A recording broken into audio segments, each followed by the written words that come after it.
Hello and welcome to episode 190 of the Ideal Nutrition Podcast. My name is Aidan Muir and I'm here with my co-host Leigh Higl, and today we're going to be talking about the topic of is bulking dead? And this is prompted for a few reasons.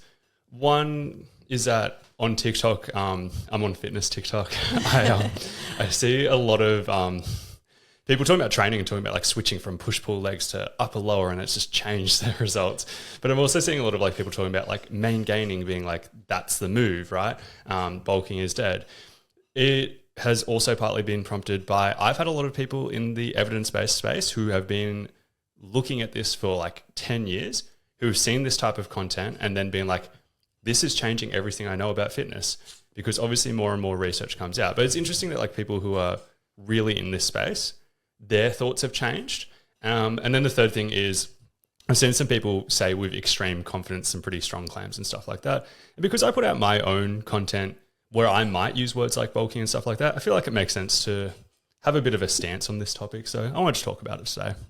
Yeah, so we're going to start with going through why people are claiming that bulking is quote unquote dead, or kind of some of the reasons that they put forth, making a little bit of an argument around. So we're not going to name any names. I don't think that's helpful, creating beef. We're evidence-based practitioners. We care about this stuff, but we don't obviously care about drama. And I think Aidan is very much not a drama guy. So we're going to leave names out of it. But some of the claims that we have seen. So one kind of major group is there are 3 interference mechanisms that can negatively affect muscle growth. And realistically, none of these actually require a surplus of energy to counteract. So these 3 mechanisms include a reduction in motor unit recruitment and mechanical tension. So for example, less carbs fuel would impact performance in the gym. The second one is a lack of protein as a raw material. So obviously having adequate protein on board is highly beneficial for muscle growth. And then also a lack of energy required to create new functional proteins. I suppose the greater argument made there is it's the rate of muscle growth is typically very, very slow. So the energy required on a day-to-day basis to actually build that new muscle tissue, probably not super high or super significant. So is there really a need for a energy surplus? And then another argument is more so around the definition of a surplus, which we're really getting into the weeds there. But basically we're going to go through these claims, unpack them a little bit and do a deeper dive, and then finish off with our thoughts at the end. So there's definitely truth to those 3 points that were mentioned. I think one of the biggest criticisms I would have is it's pretty bold to say that there's only 3 interference mechanisms and then be like, sure. Yeah. Let's go through those one by one. So like technically, yeah, you can have enough glycogen for gym performance at maintenance or even slightly below maintenance. Like that's pretty comfortable. You can achieve that. When you look at the amount of protein required for muscle growth, it's easy to reach those targets, and only a small percentage of your protein intake actually goes to new muscle. This is a really interesting discussion for people on PEDs, just like a separate topic, but like even people who are gaining muscle way quicker, logically you'd make the assumption, they'll need more protein.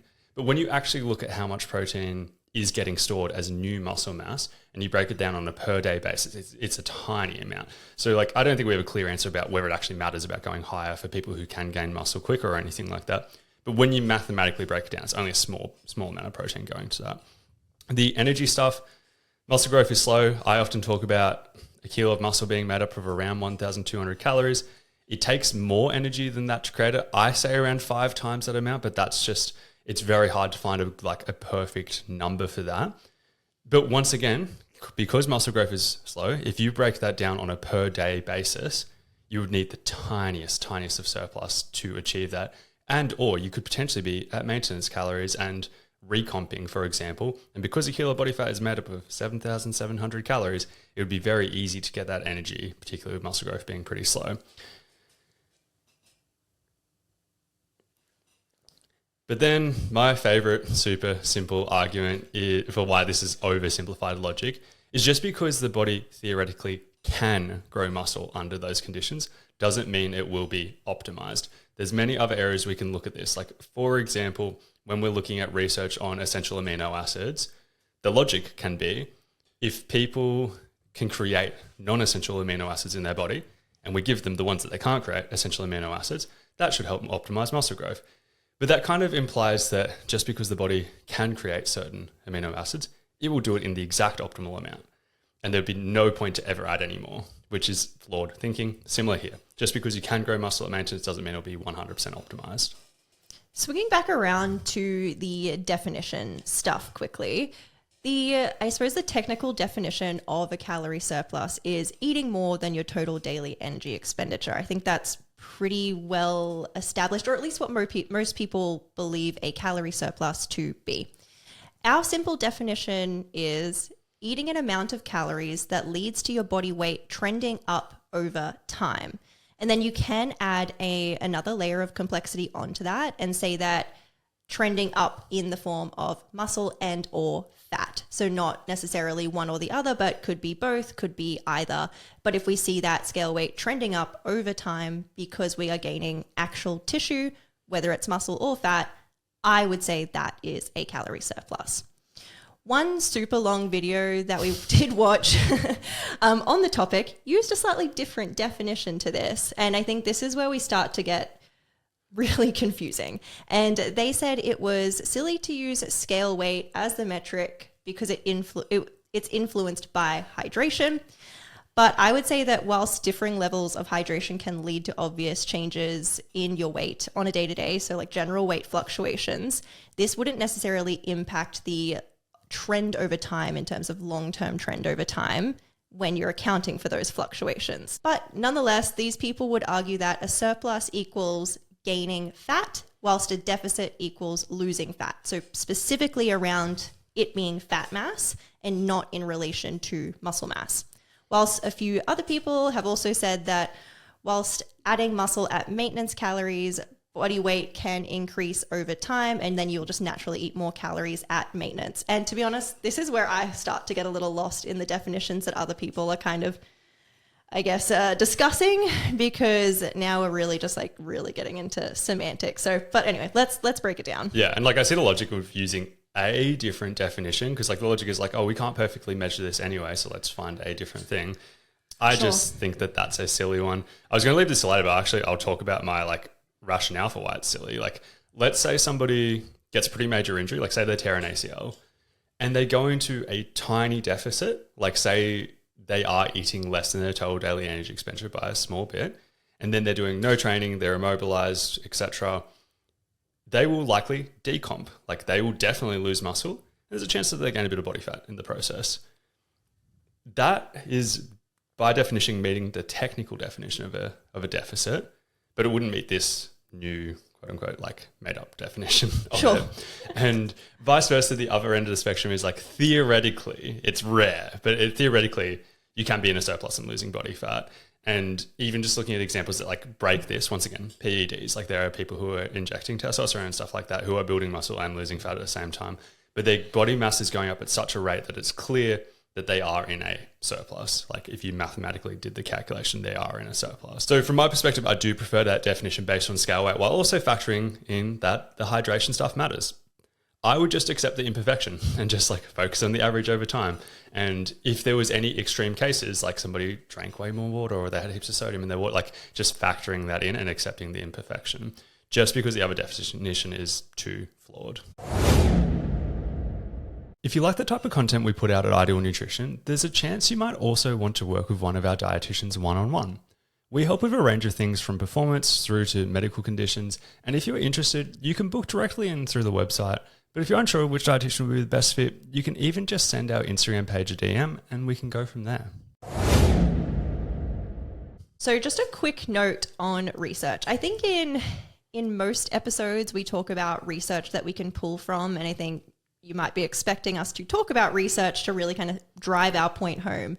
And in a perfect world, we would love to have this where there's like a massive sample size of research with people all on the same training programs. And then ideally they would have similar nutrition, but they'd compare things like a small deficit versus maintenance versus a small surplus versus a large surplus to really get an idea of how these different strategies can impact muscle growth and optimizing muscle growth.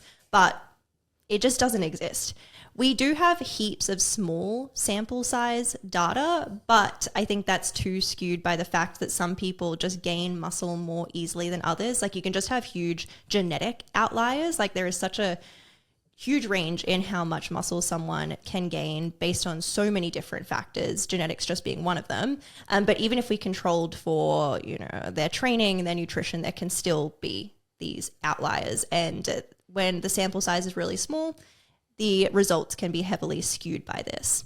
And then we've also got adherence issues too, when we can't perfectly control everyone's training and nutrition to a T, unfortunately, or it's very, very hard to do so. So yeah, we would love some good quality data, huge sample sizes, but at this stage, it's not something we have access to. So it's unfortunately not something we can touch on today. Yeah.